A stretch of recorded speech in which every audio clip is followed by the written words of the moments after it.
जिस डर की आहट थी अब वो हकीकत हो गई है।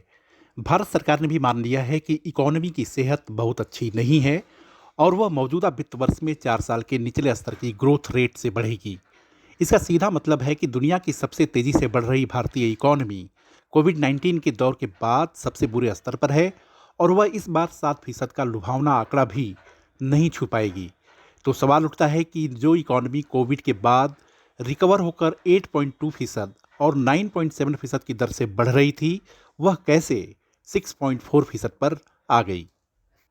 तो पहले कुछ ऐसी चीजें आपको बताते हैं जिसे जानकर आप समझ जाएंगे कि स्लो डाउन अब किस तरह लोगों को परेशान कर रहा है। बात कॉफी पीने वाले लोगों की। लोग महंगी कॉफी से दूर हो रहे हैं। 250 से 350 रुपए की कीमत कैफे पर भारी पड़ रही है। आलम यह है कि Starbucks, Barista, Chaayos, third wave coffee जैसी ग्लोबल कॉफी चेन की बिक्री गिर गई है। अब एक और चौंकाने वाली बात सुनिए। मोबाइल फोन बनाने वाली कंपनियों के पास काम नहीं है। आलम यह है कि भारत में 50 करोड़ फोन का उत्पादन होता था, वह घटकर 25 करोड़ हो गया है। ऐसे में smartphone production linked incentive scheme के तहत बनी यूनिट का प्रोडक्शन आधा हो गया है। वहीं छोटे यूनिटों ने दूसरे प्रोडक्ट भी बनाने शुरू कर दिए हैं। इसी तरह 19 साल में ऐसा पहली बार हुआ है कि टीसीएस के कर्मचारियों की संख्या में कमी आई है। टीसीएस ने 5,370 कर्मचारियों की गिरावट दर्ज की है। साफ है कि भारत का सबसे ब्राइट सेक्टर आईटी भी स्लो डाउन का सामना कर रहा है। तो साफ है कि डिमांड कम हो गई है। अब दो और आंकड़े सुनिए जो यह बताते हैं कि गड़बड़ी कहां हो रही है। जीडीपी में करीब 60% हिस्सेदारी रखने वाले निजी खपत पिछले 4 साल से 5% सालाना ग्रोथ रेट से आगे नहीं बढ़ पा रहे हैं। यानी लोगों के पास खर्च के लिए पैसा नहीं है और यह गोल्ड लोन के बढ़ते डेटा से लेकर पर्सनल लोन के डेटा और साबुन, तेल, आटा जैसी एफएमसीजी उत्पादों की गिरती मांग से साफ पता चल रहा है।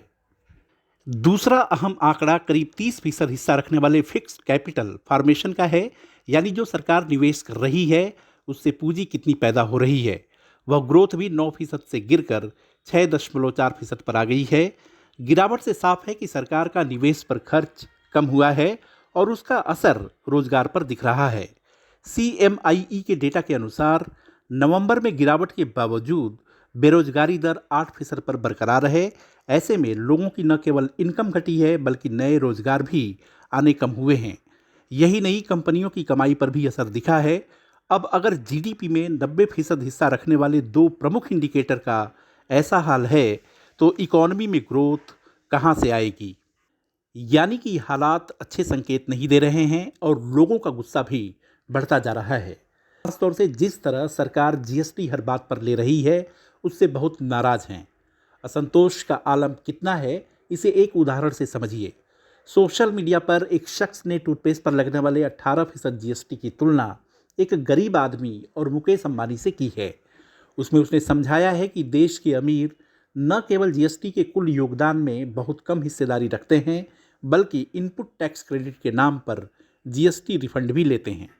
उस शख्स का कहना है कि गरीब और आम आदमी कम कमाई करके भी सरकार का खजाना भर रहा है और अमीर उसमें भी नियमों का फायदा उठाकर टैक्स बचा रहे हैं। साफ है कि लोगों में असंतोष बढ़ता जा रहा है और अगर बजट में इस पर कुछ ठोस काम नहीं किया गया तो उसका खामियाजा सरकार को राजनीतिक रूप से भी उठाना पड़ सकता है, खासतौर पर जब बजट के बाद 5 फरवरी को दिल्ली का चुनाव है। वीडियो को लाइक, शेयर और सब्सक्राइब करें और हाँ, कमेंट भी जरूर करें। देखते रहिए इंडिया अड्डा।